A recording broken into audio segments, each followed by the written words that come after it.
भविष्य निर्वाह निधीधारकांची संख्या 75 लाख आहे। या पेन्शनधारकांना किमान 1000 पर्यंत पेन्शन दिली जाते, परंतु ही रक्कम कमी असल्याने त्यात वाढ करण्यात यावी अशा विविध मागण्यांसाठी जिल्हा भारतीय मजदूर संघाच्या वतीने जिल्हा प्रशासनाकडे करण्यात आली।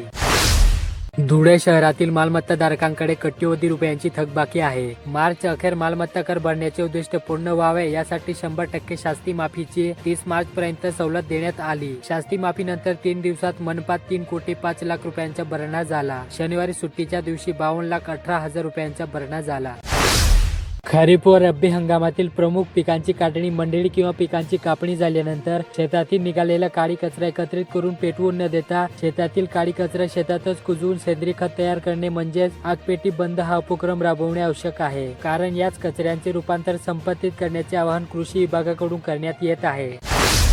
शिरपूर तालुक्यातील टेंबेपाडा ते जुना पाणी रस्त्यावर भरधाव अज्ञात ट्रॅक्टरने दुचाकीला धडक दिली। या धडकेत दुचाकीवरील एक ठार तर 2 जण जखमी झाल्याची घटना शुक्रवारी रात्री घडली। या प्रकरणी शिरपूर शहर पोलिसात अज्ञात ट्रॅक्टर चालकाविरुद्ध सदोष मनुष्यवधाचा गुन्हा दाखल करण्यात आला।